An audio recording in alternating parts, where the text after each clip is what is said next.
The reason why John and I decided that this should be a discussion rather than a debate is I'm not actually sure what, if anything, we disagree about on this topic. But let me start by outlining the ACLU position, which John and I were both there at the time that it was last examined and formulated. And then after I outline it, maybe I'd love to hear John's comments about it. So as is famously known, the ACLU throughout its history, but most controversially in 1977 in a case called the Skokie case, came to the defense of free speech rights for neo-Nazis. We had always defended all fundamental freedoms for all people, including people whose ideas are antithetical to our own civil libertarian values. And the ACLU has existed for, we'll be celebrating our 100th birthday next year, so this went back a long time. In 1977 to 78, that longstanding position was put to a very severe test when the people who were exercising their freedom and calling upon the ACLU to defend it were neo-Nazis who were demonstrating deliberately in a town that had not only a large Jewish population, but many Holocaust survivors. And that was such a controversial position, not in the courts of law, where it was an easy case. Oh no, we would say it was hard and our lawyers did a brilliant job, but quite frankly, that involved what the Supreme Court has called the bedrock principle of free speech, that government has to remain neutral with respect to the content or the message of the speech. But it was severely controversial in the court of public opinion, including within the ACLU itself. So today people say, oh, it's so controversial. There are debates within the ACLU about whether we should have defended free speech for the white supremacists in Charlottesville. Back in 1977, we lost 15% of our members. So this is a very controversial position, even among die-hard, card-carrying civil libertarians. Roll the clock forward, about 10 years later, there is, for the first time, serious scholarship that all by law professors, all by minority law professors, including a very good friend of John's, Charles Lawrence, who was gracious enough to come to an ACLU conference to talk about this, making new arguments about, because the concern traditionally, and in the Skokie case, had been about potential violence. But Chuck and Mari Matsuda and Richard Delgado marshaled evidence that was very disturbing about the psychological and emotional adverse impact, a speech suppressive impact that was really undermining equality of opportunity for minority students who had traditionally been excluded from colleges and universities. And they said, look, it's not enough to just let down the formal barriers to entry if people are going to be subject to hate speech. So they advocated hate speech codes, and I'm very proud that the ACLU, without hesitation, said, let's re-examine our traditional position. So, and John, you were there during that debate, and I know you've carried forward with a very important scholarship about the actual harm from hateful speech. So first of all, it's great to be here with Nadine. As you can tell, we're friends and have known each other a long time. And both of us, I think, have really deep affection and also recognize the importance of these issues, but also the ACLU. Let me start by just saying why not a debate, and then say a little bit about some of my thinking on some of these issues. So I'm 6 of 9. It doesn't mean I'm a Bork, if those of you who follow Star Trek. It means there are 9 children in my family. I'm number 6. And I have a great family. It's a very loving family. My father is still alive. He's 98, creeping up on 99, and getting stronger all the time. My mom passed some years ago. And several years ago, I was in Detroit, where my father lives. And we were wrestling with something. Actually, I think it was the issue of, it may have been gay marriage. And my father, from his Christian perspective, was adamantly opposed. And so we stayed up all night discussing it. And what occurred to me in that process is that it wasn't a debate, it was an inquiry. And we really were searching not just for quote unquote the truth, whatever that might be, but really to understand each other. And it occurred to me that in many ways in the United States, debates are actually like sporting events. Yes. It's like, and you score, you score a point, and the other team says, yes, that was good, that was usually zinged her, or he really zinged him. And so you walk away, someone having won and someone having lost. But oftentimes, as they say, not much light really being shed on things. And we just felt like, in many important issues, it may not be as much fun to have a serious inquiry, but oftentimes it's much better. This is especially true, I think, in these times in our country, where the country is so deeply divided, by some accounts more divided than even during the Civil War. So that's sort of the background. After that conversation with my dad, and like Nadine, but not as often, I'm on the circuit as well, so I get these calls and they say, do you want to come debate so-and-so? And I say, nope, I'm not doing any debates. So for a couple of years, I took myself largely off the circuit doing debates because I felt like the format was problematic. So I think these issues are really complicated, and as Nadine said, the people she cited are all friends of mine. And I think what they brought to the attention, I think is still coming out. And I think the sort of thinking about free speech, or what's called hate speech, will continue. And I think, and it should. If you think about the formulation of the importance of speech, first of all, it's a complicated set of concepts. It's not one concept, it's actually many concepts. And these concepts themselves are sometimes in conflict with each other. And what we do oftentimes is sort of approach things almost as a slogan, or in terms of a term, like the famous marketplace of ideas. I teach at Berkeley, and when my students say markets, words like markets, capitalism, socialism, actually don't let them use those terms without really digging into what they mean. Because they actually just become props for almost an emotional response. And it's not a single definition. Each one of those things means several different things, which has importance as we discuss things. I think this is equally true when we talk about free speech. Even the idea of speech, we probably don't even have complete agreement, I'm not saying we should, in terms of what constitutes speech. So we just saw one of the most controversial cases, Citizens United. Is money speech or not speech, or is money spent? And on this issue, both the courts and the ACLU has shifted over time, and they're not done. So these are not simple questions. And so referring to the First Amendment doesn't resolve those questions for us. It just sort of ponies it up, if you will. So that's one thing. I think that we're dealing with complex concepts, and we're also making certain assumptions as we deal with those concepts. The last thing I'll say on this right now is that I think the new literature, which is, in my mind, the most important and interesting in some ways, is the stuff, and Nadine touches on some of this, I think, in her book and other places, is the mind science in terms of how we understand injury. For much of the 20th century, we understood psychological and emotional injuries as over here and physical injuries over here. And a lot of people citing Mills would actually talk about why being offended or being annoyed or being bothered by speech, or what's called, some people call speech acts, was fundamentally different than physical touching. And so you had that old adage, my freedom stops at the tip of your nose, that I can, that I'm free to do anything, but I'm not free to physically interfere with you. And they were building upon Mill's concept of other regarding and self-regarding acts. And I won't go into any detail on that now.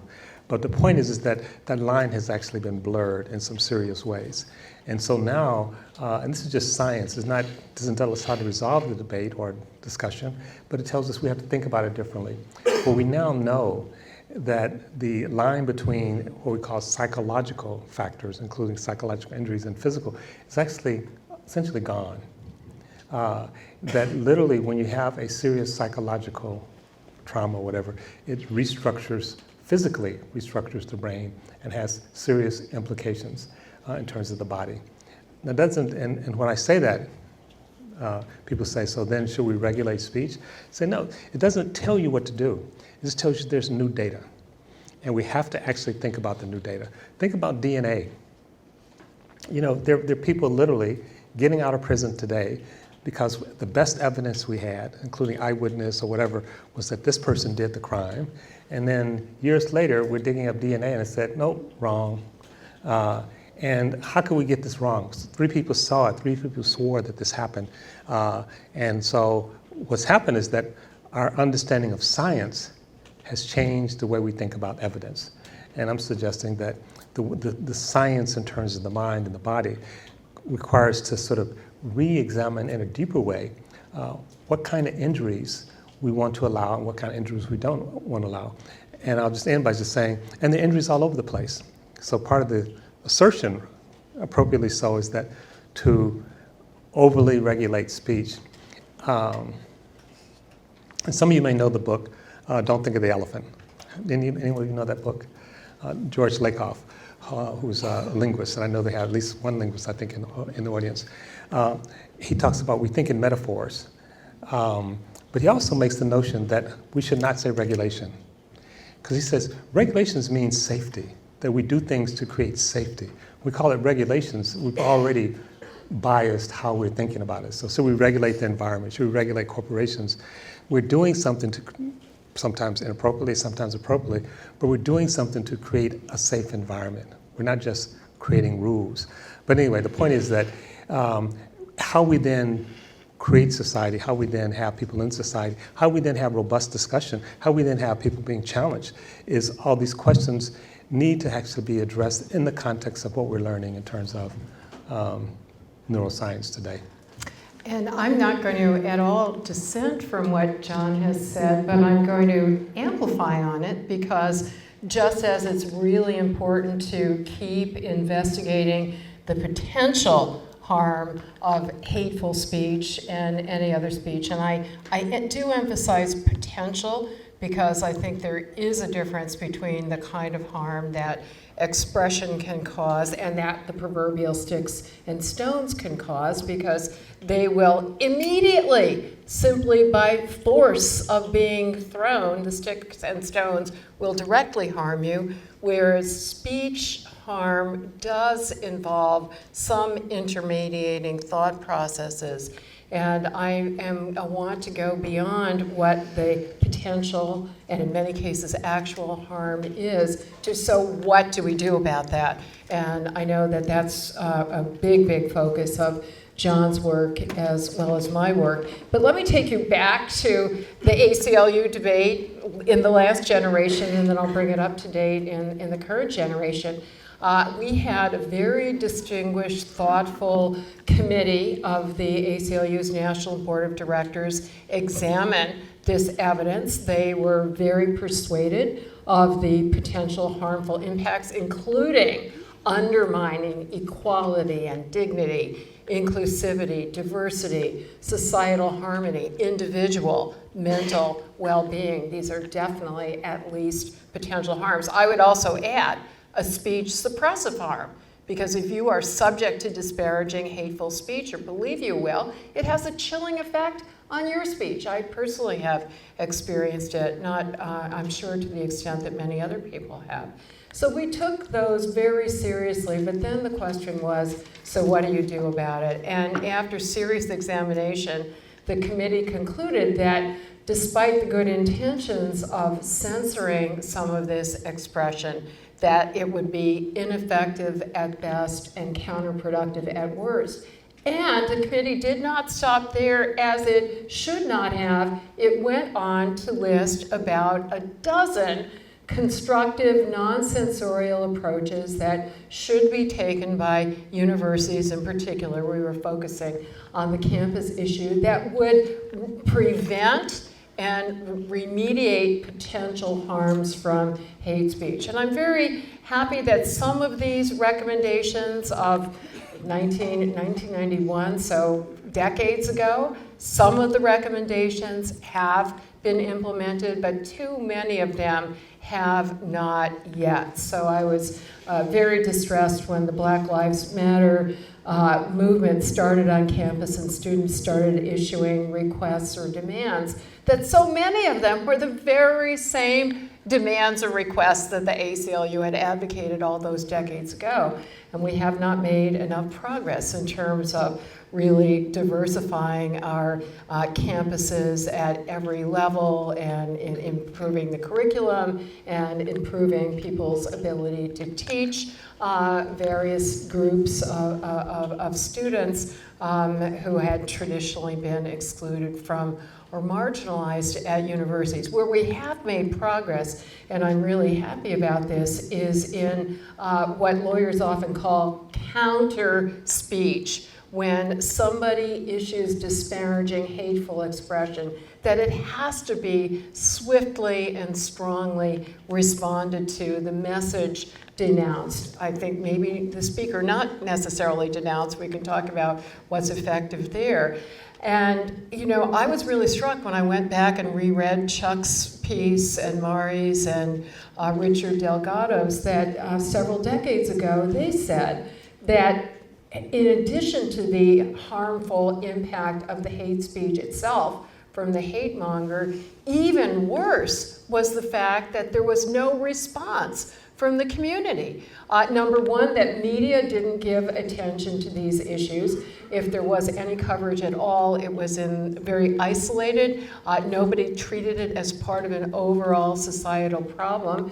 That there wasn't any denunciation of the message or distancing the university from it by the president of the university, by student body leaders, and there weren't any messages of support, or not enough messages of support for the disparaged people from other members of the community. Here, I think we have made enormous strides. I mean, you look at Charlottesville, and Donald Trump was so strongly denounced because he did not severely and fairly condemn the hate mongers there, right? But everybody else had very, very strong messages condemning the white supremacists in Charlottesville, including many Republican leaders who usually are completely in Trump's camp, and it was very unusual for them to be critical of him. Military leaders from every single branch of the military did likewise, and Trump had two councils of CEOs of businesses who were very supportive of his economic policies, his financial policies, but they spoke up and said,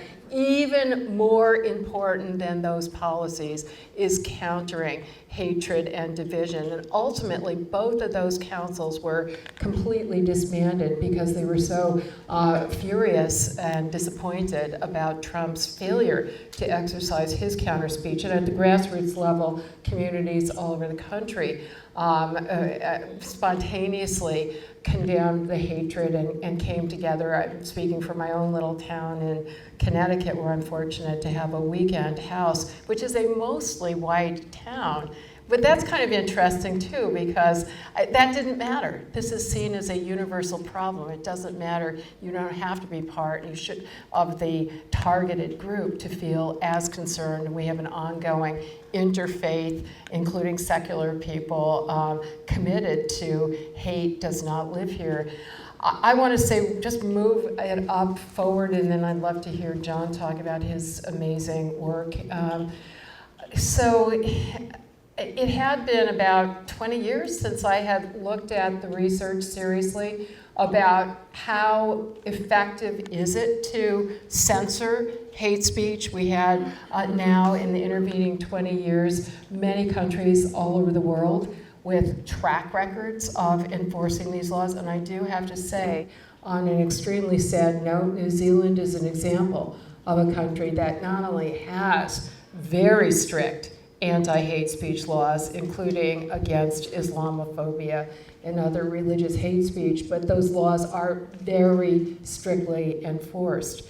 And what I found as I looked at the record of European countries, Canada, Australia, New Zealand, South Africa, Latin America, there's data from all these countries, and over and over and over again, I'm hearing, and I quote them in my book, human rights activists in those countries are saying we ought to move more in the direction of counter speech, non-sensorial measures, because unfortunately we still have so much rampant, not only hate speech, but hateful conduct, discriminatory conduct, and hateful violent crimes. So strictly from the perspective of what is a more effective countermeasure, there is increasing support for non-sensorial approaches. And John, I have to say, when I started writing my book, I really thought it was going to be predominantly an anti-censorship book. And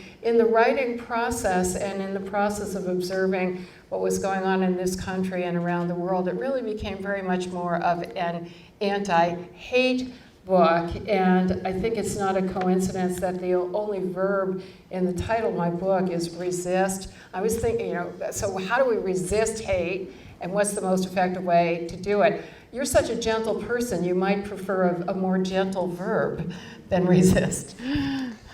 So I think the work that the committee did, and I know some of the people involved, I think was really quite appropriate. I think what I want to suggest is joining the conversation at a slightly different point. Because what I'm focusing on in many ways is not the potential injury, it's the actual injury. And I want to suggest that where there's an actual injury, and I had a chance to read your book, and I loved it. You talk about resiliency. But some injuries, and this is not something that the committee really engaged in, because the committee, as smart as they were, and really smart people, they're not neuroscientists.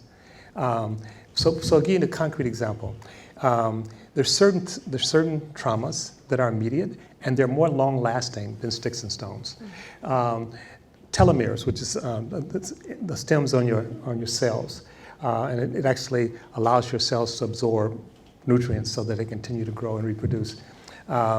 There's a lot of work, and this is some of it by David Williams at Harvard, showing that blacks in general, and black women in particular, the telomeres on their brains are shortened because of the constant tension, stress of racism in the United States.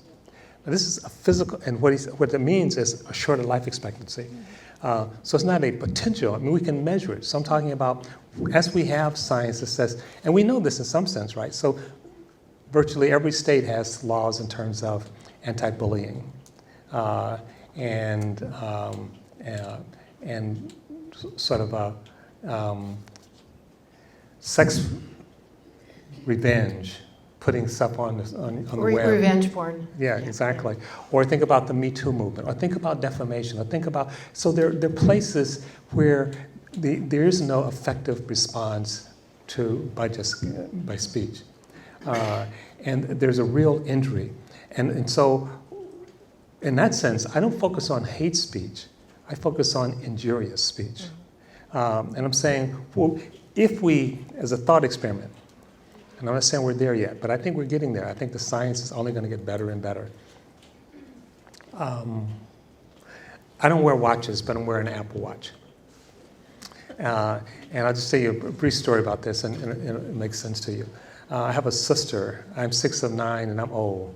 So it means I have a lot of old brothers and sisters. I mean, really old, in their 80s, right? And my sister's having a lot of health problems. And I was reading about the new Apple Watch coming out. And this is not an advertisement for Apple. I have no stock in Apple. But I did read that they were putting a medical electrocardiogram on the watch so that you could actually take the electrical impulse of your heart. And next year, they're planning on doing the same thing in terms of the brain. Now, here's just the crude science. You almost never just have a heart attack. Your body actually sends signals way before you have a heart attack, but they don't get to the conscious. You're unconscious. So if you're in the doctor's office and they had you hooked up, they would know a heart attack is on the way, long before you would. And so this watch, at least in some instances, will actually monitor the body. You could monitor the body and say, I feel fine. And the watch says, you're not fine. said, no, I feel fine. I said, no, you're not fine. You're on your way to a heart attack. And there's actually been a story where a guy was wearing his watch at night, and they have a little thing on, they have sensors on it, so they wake you up. And the sensor woke him up saying, basically, you're having a heart attack. And he said he thought he was fine. He put his watch on his wife because he said the watch must be malfunctioning. It was not malfunctioning. He went to the hospital. He indeed was having a heart attack. My point is that the physical response was happening way before the mental recognition of it. And that's why I'm wearing this watch. And the watch is sort of, anyway. It also have a thing which is, if you fall and you don't get up in 30 seconds, the watch will actually say, I see that you have failed, are you okay? And if you don't respond within a certain period of time, it sends a message to the emergency to come get you, or whoever else. Anyway, my point is this. The science is getting to a point where we actually can measure injuries at a much deeper level. Some of those injuries are mercurial. They'll, I'm stressed today and my body tights up, but then I relax. Some of them are not. Some of them are ongoing. And I'm suggesting that some of the things that we associate with hate speech, and I'm not suggesting that we regulate speech, but I do go back to Mill's concept of self-regarding and other-regarding acts. His idea was that self-regarding acts, no one should have. You have a complete right to do whatever only regards yourself. But what impacts others, so if I do something to impact you and hurt you, then that's not a self-regarding act, that's an other-regarding act. It doesn't say I can't do it. It says I don't have a right to do it.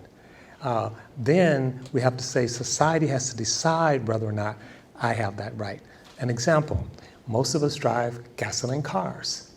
Most of us believe, not everyone, but most people believe now that gasoline cars contribute to climate change, that we're hurting the environment. But we don't say gasoline cars are illegal.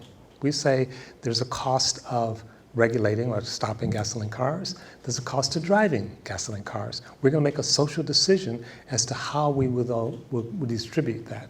And I think that as we get better at understanding how some things are related to speech actually cause injury, not potential, actual injury, we need to have a conversation, and we might say we're going to allow this because the injury of trying to stop it is even greater. But that's to be a collective discussion. It shouldn't be simply a right. I thank John so much, and I did try to dip into the neuroscience research because I want as much information as possible. And I was convinced that there is a serious debate, even among neuroscientists, that absolutely must be continued, and we should be aware of it. But as John says, that's only part of the equation. And just as I think too often in the past civil libertarians would say free speech, end of discussion, I've seen people who have a different perspective, and notice I'm avoiding the locution other side because I think that is reductive and oversimplified and insulting, but people who have a different emphasis, shall we say, have too often said there's harm and that's the end of the debate, therefore there should be censorship or regulation. And that is an important part of the equation, but as John indicates, we also have to ask, what can we do about it? What can we do to prevent that actual or potential harm? What can we do to remediate it? And are certain interventions going to have negative consequences? As a civil libertarian, I should say, I'm always very nervous about empowering government.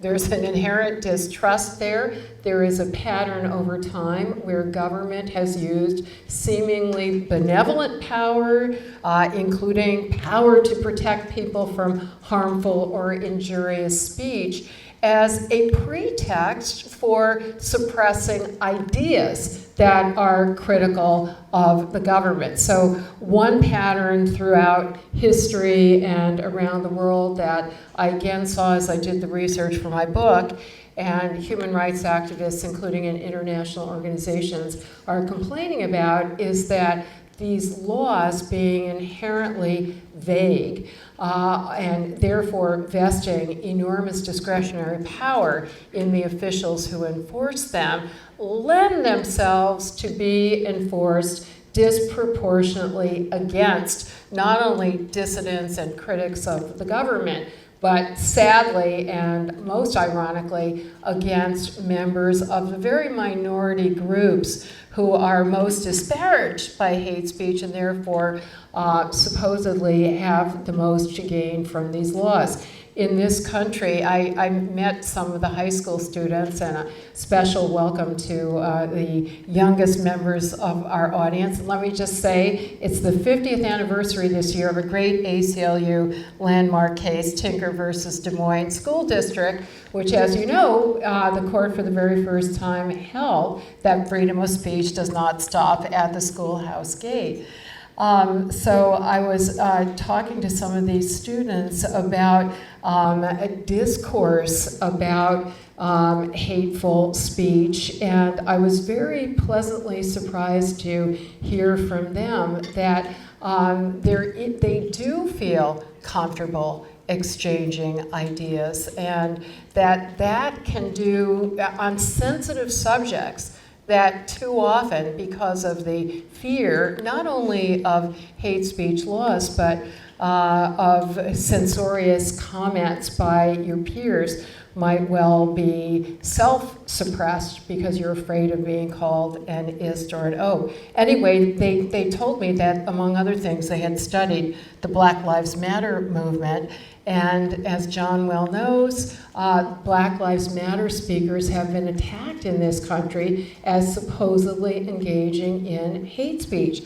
Government officials have sought to have Black Lives Matter condemned as a hate group. They've lobbied the Southern Poverty Law Center to have it labeled as such, and Black Lives Matter activists even have been accused of instigating assassinations of police officers in Dallas. And I think that would be what we could predict, including from the past, when Martin Luther King and other civil rights demonstrators were constantly silenced as a result of laws against speech that was deemed to be harmful in various ways. One other example, since I mentioned the famous Skokie case, when the ACLU came to the defense of the freedom of speech of neo-Nazis in Skokie, and there were allegations in that case by some briefs that there would be emotional and psychic harm, that the speech was subversive, that the speech was dangerous,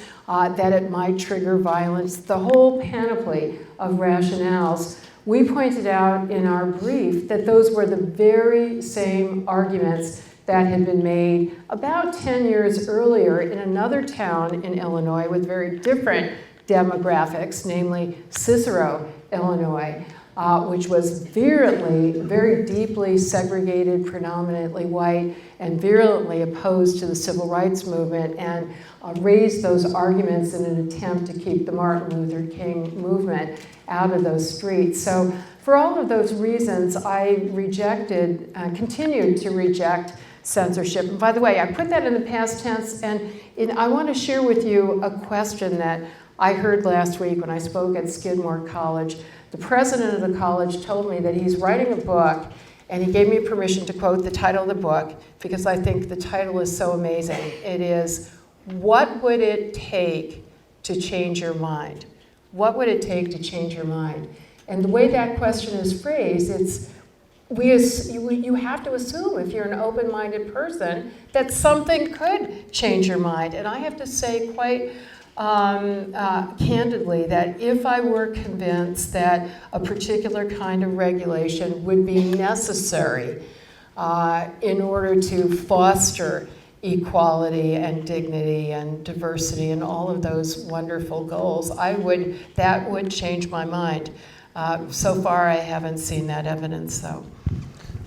So let me just add one other thing. I'm very much enjoying this conversation.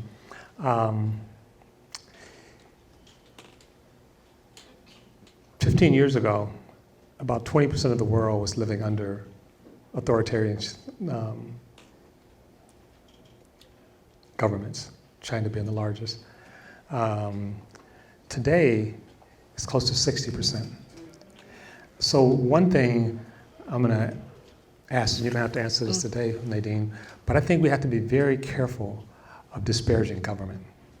Yes, we have to have checks and balances, and yes, government overreach, and yes, government does a lot of things, but I think in a sense we've gone too far. And our skepticism of government has actually been weaponized. And that in some ways, I would say the single biggest threat in the world today, from my perspective, is not suppression of speech, it's not equality per se, it's authoritarianship. And I think that we unwittingly sort of step into that by being, I tell my students, you need to be critical without being skeptical. You need to actually challenge government, but not, as you said, not as like the other, because, I mean, we have friends in government, and you create, what are the structures, the institutions, and really the thing that the founders were really concerned about was the concentration of power in various forms, and in the Citizens United's case, Justice Stevens actually goes to great length to talk about concentration of power in corporations, and not addressed in the Constitution because corporations at the time weren't separate from government. They were expression of government. But the point is that, yes, we can have abuse, and we do have abuse, and we have to be careful in terms of giving government or anyone. But as we saw with a lot of the invasions of privacy, government went to Google and Apple to get all the information they needed to actually trample people's civil liberties. And I'm not saying that we should break them up, but I think the context have changed. And I think the world movement in terms of really illegal governments, illiberal governments, taking extreme, and just to be careful in terms of, even as we're critical, making government accountable and creating checks and balance, not to actually buy into the notion that government necessarily is bad and can't do anything, which I think erodes our public schools, erodes our public institutions, it ultimately erodes democracy itself. So that's the only codicil I would add. That's very helpful, and I'll bear it in mind, because I completely agree with John. And one of the phrases that is often used about our Constitution is a delicate balance. And I find myself lately, for a long time now actually, whenever I say something that's critical of media, I immediately back up and say, but that is not the same as saying the media is the enemy of the people. So from now on, John, with attribution to you, I'm going to say a healthy, I like the word skepticism still, so we can agree to disagree about that. A healthy skepticism is positive. But we should definitely recognize, as the ACLU has always distinguished itself from our libertarian friends by lobbying for example, civil rights laws. And when we get to corporate power, this is a very important topic with so much power over free speech or lack of free speech, privacy, lack of privacy, residing in the hands of private sector entities who are subject to virtually no regulatory constraint in this area. To me, it's like the lesser of two evils. Of whom am I more skeptical? And I will quote a colleague at the Electronic Frontier Foundation who put it very well when she said, do I distrust more Big Brother, the government, or the bros of Silicon Valley to exercise these powers?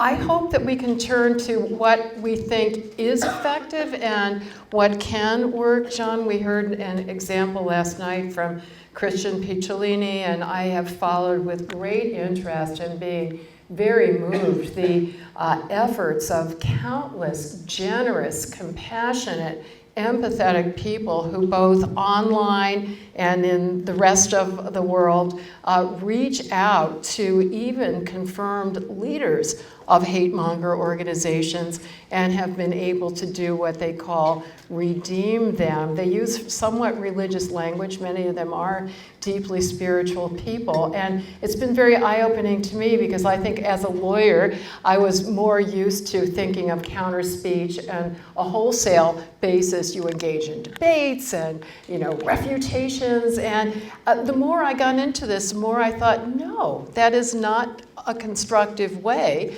certainly to win over an individual who is already leaning in that direction. And perhaps for the society as a whole, we have to have a much more forgiving approach. It becomes harder in a society where, with all of the polarization, if you are not sufficiently condemnatory of somebody who is saying something wrong, then you run a danger of being accused of being, as one of my friends says, some kind of an ist or an obe. So I was really so heartened by all of your wonderful work, John, of talking about getting beyond hate, not only in the way that we usually refer to it in terms of who you are, but also in terms of what you believe, what you think. And I agree with you, we're too quick to condemn as hateful speech, as hateful people whose ideas we disagree with. I'm going to give one other example because Southern Poverty Law Center has also been in the news today and yesterday. I'm very supportive of its fabulous work in countering racist violence, including the Ku Klux Klan. But I recently came to the defense of an organization called the Alliance Defense Fund, which is almost always against the ACLU on critically important cases. It even wrote a whole book called The ACLU Against America, because they saw us in crusading for LGBT rights and reproductive freedom and rights in the criminal justice system and separation of church and state as being somehow unpatriotic. We happen to agree on many free speech issues, but most recently we were in the Supreme Court directly representing the parties on opposite sides of the famous cake case from Colorado. The ACLU directly represented the same-sex couple who were denied a cake to celebrate their marriage, and ADF directly represented the devout Christian baker who refused to provide that. And so I strongly disagree with ADF's views, but I do not think it was fair to, or helpful or constructive, to lump it together with the KKK and violent white supremacists as a hate group. So I think I completely agree. And we're having a conference. Many of you probably won't come, but you're invited, from April 8th to 10th on othering and belonging. I'll say that again because it's sort of a wonky phrase. Othering and belonging. And one of the things we talk about is building bridges. And so at the conference, we're going to have Desmond Need and Neil, I don't forget Neil's last name, but they're two of the organizers in Florida who actually worked on Florida restoration. And both of them are returning citizens, spent time in prison. Desmond is urban African American, and Neil is white, rural. Desmond has very liberal politics. Neil is a Trump supporter, and they've built a bridge. And so we talk about bridging, how important it is to bridge with those who have some different views than you. And one example for me, and people are very confused by it, is I become good friends with Arthur Brooks, who's head of American Enterprise Institute, which is one of the larger conservative organizations. And I feel like we disagree a lot in terms of how to do something, but our end goals are actually quite close. We both care about things, and we disagree as to how do you get there. But more importantly, in some ways, he's a very decent person, a very loving person. He's an empiricist. So like you, like us, he's saying, this is what I believe, but if you show me evidence that this really doesn't work, I'm willing to consider it. So he's not an ideologue. He has ideas. He sometimes say, our friendship has made him a better person, but a worse conservative. Because he says when he thinks of something now, he always thinks, how would John respond to this? Because it's easier to hate in some ways in the abstract than the person really in front of you. And so I agree with you that we have to find, unfortunately, we live in very segregated worlds, so we don't have the quote unquote, the other in front of us anymore. So I see our time is up, so I'm going to stop. I didn't even see it. Questions? Are the students with the microphones, are you in here? Okay, great. So if people who are interested in asking questions just want to raise your hand, there's two students who will be coming around with microphones.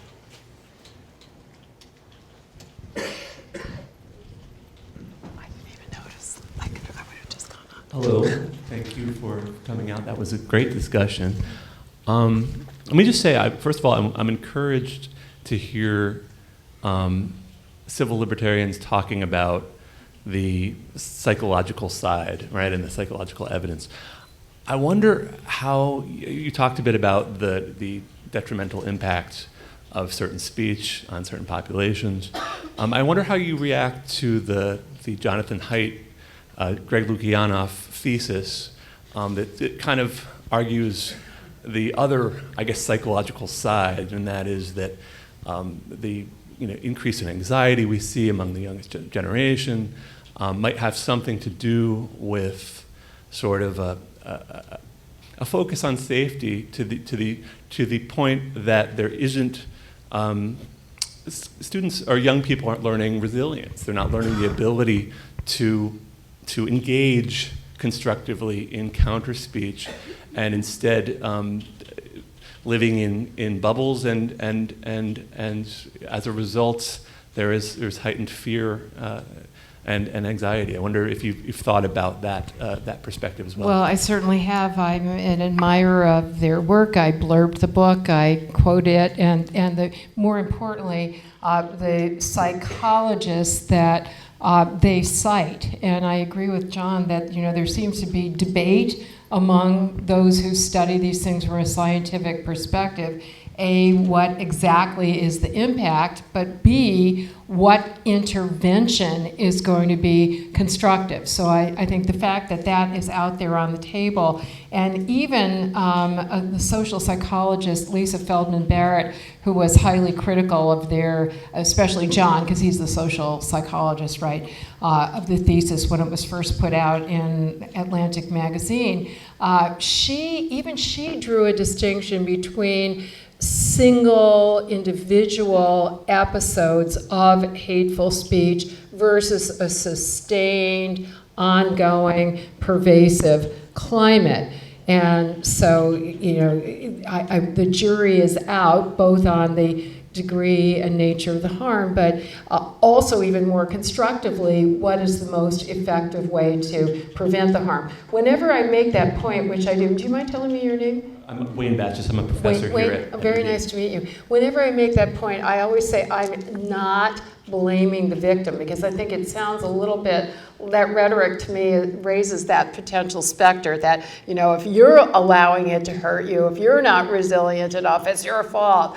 But what I do find encouraging is the notion that, we might even be able to develop cognitive behavior and other techniques that might prevent that physiological impact. I would at least be open to hoping that could be shown. So there's even a concept of positive trauma, but it's so you can Google it. So not all trauma is necessarily bad. So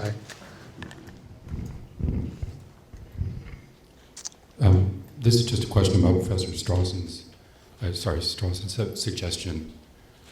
I like the idea of counter speech as the appropriate response, but in the context of the university, I'm a little concerned when you suggest that it's appropriate for, say, university presidents to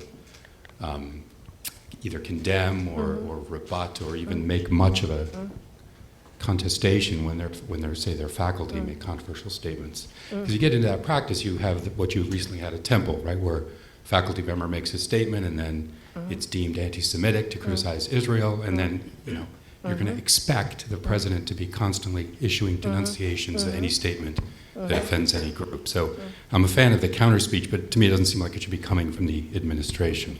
It's a very difficult question, and I kind of self-censored myself as I was making that point, because I recognize many layers of complexity, starting with something I alluded to when I was talking about high school students, that if we have so much counter speech and we anticipate so much counter speech, it's really going to exercise too much of a censorious, chilling impact, even on discussion of, especially on discussion of sensitive and important issues such as race and religion and gender. My colleague Suzanne Nussel, who is the executive director of PEN USA, which does wonderful work in this area, had an excellent op-ed on point last year in the Washington Post, whose headline was kind of startling, given that I'm so strongly advocating counterspeech, but I agreed with her point. It was, when does counterspeech go too far?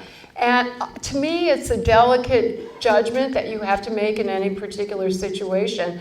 But number one, if it is done, and I, on balance, do think it should be done, but it has to be done very carefully so that the university president is making it clear that there is no punishment at all, that academic freedom is protected, free speech is protected. But I've also become increasingly concerned about what is the most, so that's, I was advocating that kind of statement to offer support to the people who are disparaged. But now I've become more encouraged about potentially persuading and reaching out to those who make the disparaging comment. And I think that denouncing their message is probably not the most effective way to persuade them to rethink it. I think that's right, although I think it is complicated, right? Because on one hand, we're saying we want a robust space for speech. And then if there's robust counter-speech, we're saying that counter-speech may be injurious. Well, we can't have it both ways. We can't say that speech is not injurious, but counter-speech is injurious. So recognizing that, yes, and you're also, really what you didn't say, but implicit in what you said is power. That there is a power differential, including the power to act. But that's oftentimes the case throughout speech. And so I think it is complicated, and part of that is just, being a good administrator or whatever. You don't necessarily want the government coming in and saying, university presidents can't say that. But it does speak to, I think, to the layers and complexity of speech and power, which we haven't really talked much about power other than the government.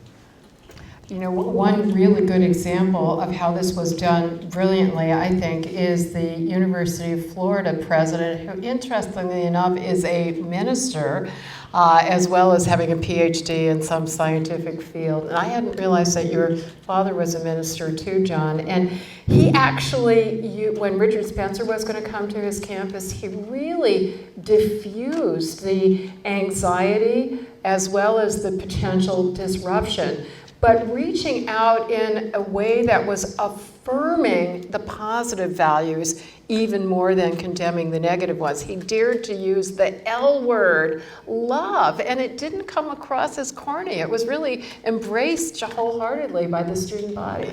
Yeah.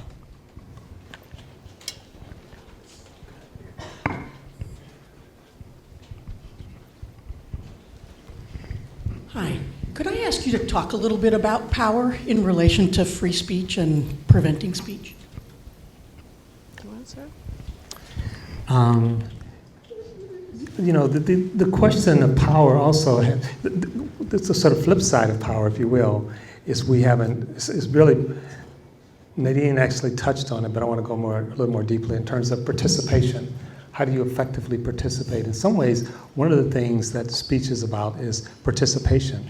And when I went to law school, which was long before these students were born, but there was the notion of political speech, commercial speech, and they deserve different forms of protection. And part of it was both the purpose of speech, and also part of it was power.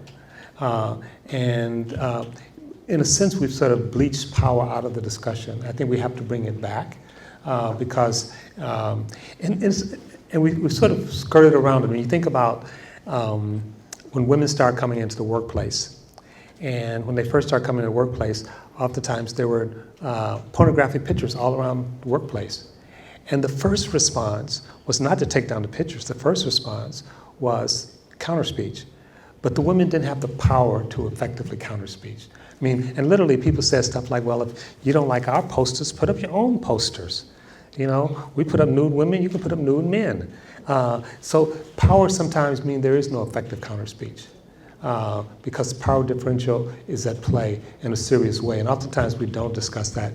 And it's interesting that the Supreme Court agreed, basically in terms of the idea of hostile work environment came from conservatives, Republicans on the Supreme Court, recognizing that women in that situation didn't have the power. And they sort of kicked it upstairs to management, saying, you have to actually control the workforce environment so that it's not a hostile environment. Now it's interesting, in the next iteration of that, when it came to blacks and people of color coming to the workplace, the court didn't immediately actually see the analogy. It had to go through the whole process all over again. And the ACLU had to go through the whole process all over again, but eventually came out the same way. But again, sort of recognizing that power matters.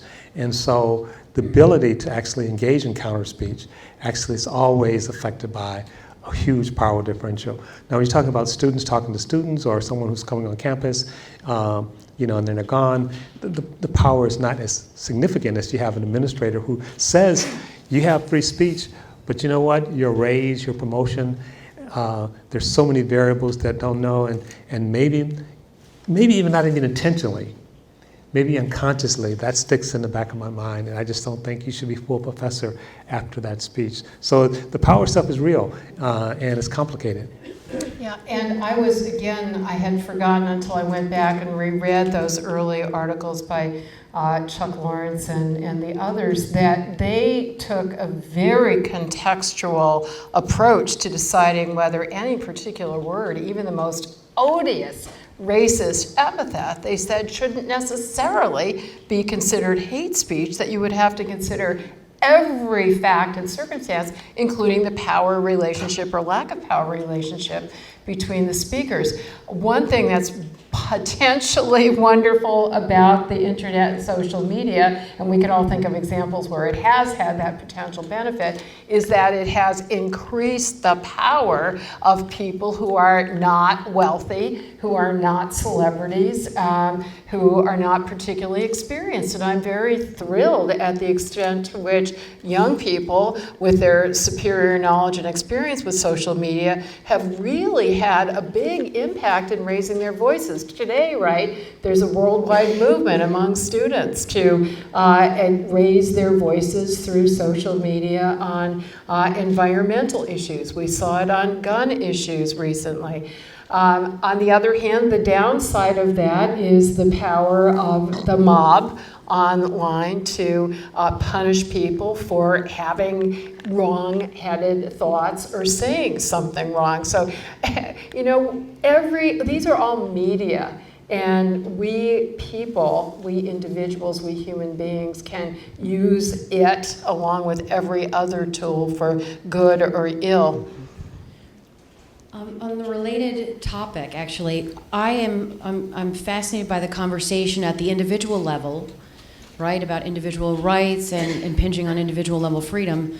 What complicates things for me as a media scholar is when they're sort of peddling in this kind of hateful discourse. So when you have tech platforms and tech companies who are benefiting financially from serving as a mechanism for the dissemination of hate, when you have cable outlets that actively capitalize and profit on this kind of stuff, or you have talk radio hosts, I'm just trying to figure out how do you fit that in the framework of this conversation when there is a financial and sort of status reward.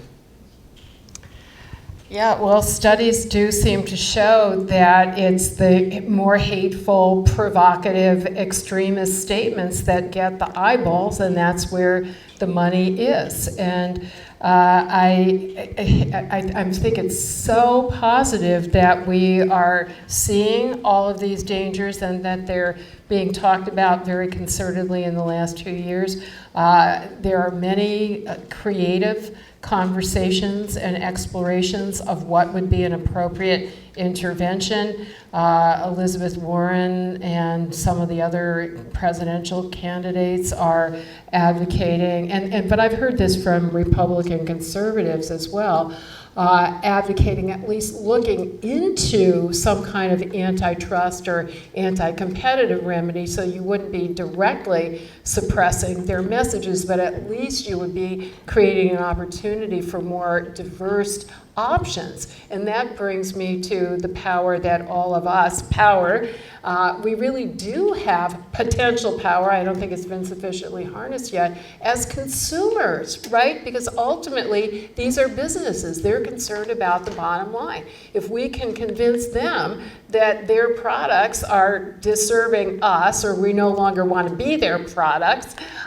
then we have to raise our economic power as well as our free speech critical power. Hi. Earlier you had said that the ACLU had tried implementing and giving suggestions to make universities safer, and I was wondering what were some of those suggestions? The question was specifically about full inclusion of individuals and groups who had traditionally been excluded and marginalized. And it's a long list. Off the top of my head, number one, which we can't really take for granted anymore, unfortunately, if we ever could, and that is absolutely protecting the physical safety of students, and that's become a more pressing, dominant concern in the recent past, as we've seen so much evidence about sexual assaults and sexual violence on campus, which too often has not been treated seriously. So that's one very important one. And providing support, psychological and emotional and educational support for students and communities who are actually victimized by hateful speech. By the way, also prosecuting or disciplining as potential hate crimes or bias crimes some assaults and vandalism on campus, where unfortunately we have too many incidents where the victims of these crimes are intentionally singled out for discriminatory reasons. So that has to be at least investigated as a potential hate crime. Affirmative action, we are strong supporters of affirmative action, which seems to be embattled at every level for hiring and for admissions in every sector of the university, for enriching the educational offerings in terms of what we used to call multicultural education. I don't know if there's a better term for that, but to make sure that there's access to information and ideas about all cultures and peoples, to make sure that all of us are educators and administrators and staff people, as well as students, are educated in ways that we can effectively communicate and address these difficult issues. So those are the most important ones that come to my mind. Anything else, John? Well, just I think that universities and institutions have values, and this is actually one of the issues when I was at the ACLU. We talked about being neutral or not, and I posited that we were not neutral, we were nonpartisan, and it shouldn't be confused with neutral. That in terms of helping to give life to the Constitution is a value-laden document. And so, two things. One is that if you're at a university or whatever, it's like for the university to express, these are our values. If you say inclusion and belonging are our values, say that, and then figure out how to operationalize it. But oftentimes the university, in terms of trying to be so fair in terms of speech, it's like, we got to be neutral. It's like, no, you don't have to be neutral. What do you stand for as a university? Say that, be clear about that, and then not just be clear about it in terms of words, but also in terms of activity. There's a concept, it's come up a lot in affirmative action cases. Nadine mentioned affirmative action of critical mass. And if you read Claude Still's work, he wrote a book called Whistling Vivaldi. And the idea is that if a marginalized group has low numbers, they're under what he calls identity threats. And so if you're the only woman in a meeting of 50 guys, psychologically, and again, this is pretty strong science, you're distracted. You're noticed, you're performing. It's like, what do women think I'm one woman. I literally had a student in a class just recently say to me, because we were talking about some stuff around disability, and she started crying. She said, I'm the only disabled student in the class, and I feel like I'm being targeted. It turns out that there were probably 15 to 20% of the class was disabled or was invisible, but her point was well taken, right? Is that, so part of the thing in terms of critical mass and affirmative action is how do you have not just one black, one woman, one person with disability, which already creates a threat, and then that person is even more vulnerable in some ways. So to create an environment, Nadine writes about resiliency in her book, and I think it's a really important concept. One of the things we know about resiliency is that resiliency happens better if you're in a community, if you're in a network. It's hard to be resilient when you're by yourself or when everybody in your network is also under threat. And John talked about this earlier about how we have to find opportunities to interact with people that we otherwise, no pun intended, might be tempted to think of as other. And I read again the research for my book, the famous contact theory, which was created way back in the 40s, but has been reaffirmed over and over and over again. It's one of those social science validations of common sense that the most effective way by far to get over negative stereotypes is to actually interact with somebody in that group. And so that to me is such an essential call for affirmative action, especially when we lead such segregated, isolated lives in other ways because of deeply entrenched patterns of housing and schooling and so forth. Let us at least use those opportunities that are open at the university level and employment to effectuate the contact theory. I want to tell one story about this because I think the online media are no different in terms of their potential for good or ill than past media, but the difference is that as people are spending more and more time online, they're having less and less time with physical contact with full-fledged human beings. And this is a story I was given permission to tell. I had a breakfast meeting with former Supreme Court Justice Anthony Kennedy and a fairly small group of people that were speaking at a conference about him. And at the end of the conversation, a man who was one of the group, the conversation with Kennedy had been going on for more than an hour. This gentleman said, I am a Muslim American. I never felt I had to identify myself that way until very recently. He said, Justice Kennedy, I came here prepared to hate you and to denounce you. What he was referring to was Kennedy cast the tie-breaking vote in the case that upheld Trump's so-called Muslim travel ban. He said, I still completely disagree with that opinion and decision, but now that I've heard you and met you and listened to you, I can't hate you anymore, and I can't denounce the idea as being negatively motivated by hatred as I had assumed. Our time is up. Let me take 30 seconds because so I was talking to someone about the affirmative action stuff, and as you know, there's a case at Harvard now that's probably working its way to the Supreme Court. And I would love students, and I think the ACLU, to actually bring this suit. And this would be the suit. So here's the thing. Harvard, Stanford, Berkeley, the entering class at Berkeley, the average GPA is 4.3. We could fill our entire student body with students with perfect SAT scores and with perfect grades. I think that would be a mistake. For a whole bunch of reasons. I mean, we know that diversity really does matter. But beyond that, what we're really saying is we've created this false scarcity. And the student that doesn't have a 4.3, that only has a 3.9, who didn't get a perfect score, got one question wrong on a SAT scores, is more than capable of doing the work. So why isn't someone suing to challenge states, especially, for creating this false scarcity? We say education is extremely important. These students are well qualified, and we say we have 10 slots, and we have 100 students who are capable. So we have to have some way of sorting to get rid of 90 of you who are more than capable because we only have 10 slots. And it's like, why do we only have 10 slots?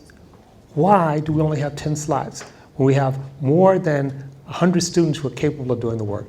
Why isn't someone challenging the state for that? It seems like we are really missing the ball. Instead, we sort of fight over each other. Who's in that 10 and who's out of that 10? And the high school students here have standing. Yeah. Thank you so much.